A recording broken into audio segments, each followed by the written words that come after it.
March for Gaza শিরোনামে এক বিশাল বিক্ষোভ সমাবেশ ও গণজমায়েতের আয়োজন করা হয়েছে। ঢাকায় বিক্ষোভের ঘোষণা দিয়েছেন জনপ্রিয় ইসলামিক স্কলার মাওলানা মিজানুর রহমান আজহারি। সোমবার ৭ এপ্রিল নিজের ভেরিফাইড ফেসবুক পেজে এক ভিডিও বার্তায় এ বিক্ষোভের ঘোষণা দেন তিনি। প্যালেস্টাইন সলিডারিটি মুভমেন্ট ভিডিও বার্তায় আজহারি বলেন, প্যালেস্টাইন সলিডারিটি মুভমেন্ট বাংলাদেশের আয়োজনে ফিলিস্তিনের গাজায় সংগঠিত শতাব্দীর বর্বরোচিত গণহত্যার প্রতিবাদে মার্চ ফর গাজা শিরোনামে এক বিশাল বিক্ষোভ সমাবেশ ও গণজমায়েতের আয়োজন করা হচ্ছে।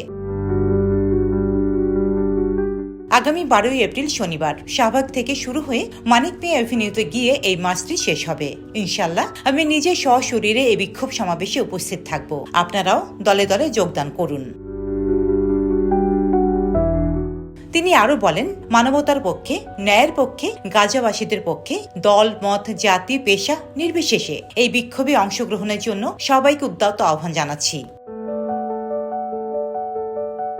এছাড়া তিনি সাম্প্রতিক বিক্ষোভের প্রেক্ষাপটে লুটপাটের ঘটনার সমালোচনা করে ফেসবুকে একটি পোস্ট দিয়েছেন। মঙ্গলবার ৮ এপ্রিল দুপুরে তার ভেরিফাইড ফেসবুক পেজে দেওয়া ওই পোস্টে তিনি লুটপাটকে ছোটলোকি বলে মন্তব্য করেছেন।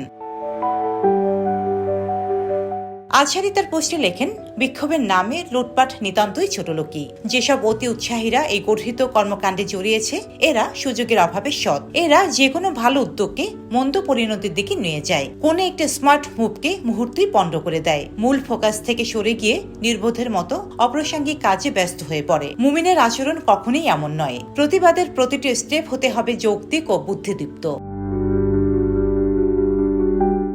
এর আগে অপর একটি পোস্টে ডক্টর আজহারি সাম্প্রতিক সময়ের বিভিন্ন ছবি ও ভিডিও ক্লিপস দেখার পর নিজের কষ্টের কথা উল্লেখ করেন। তিনি বলেন, এই পরিস্থিতিতে করণীয় নির্ধারণ এবং আত্মসমালোচনার প্রয়োজন। বিশ্বজুড়ে মুসলিম উম্মাহর বিভিন্ন সমস্যার অন্যতম কারণ হিসেবে তিনি জাতি হিসেবে নিজেদের পরিচয় ভুলে যাওয়াকে দায়ী করেন। ওই পোস্টে তিনি আরো লেখেন, ঘটনার প্রতিক্রিয়ায় শুধু প্রতিক্রিয়াশীল জাতি না হয়ে আমাদের ক্রিয়াশীল জাতি হয়ে ওঠা প্রয়োজন। এর মাঝেই আমাদের মুক্তির পথ নিহিত।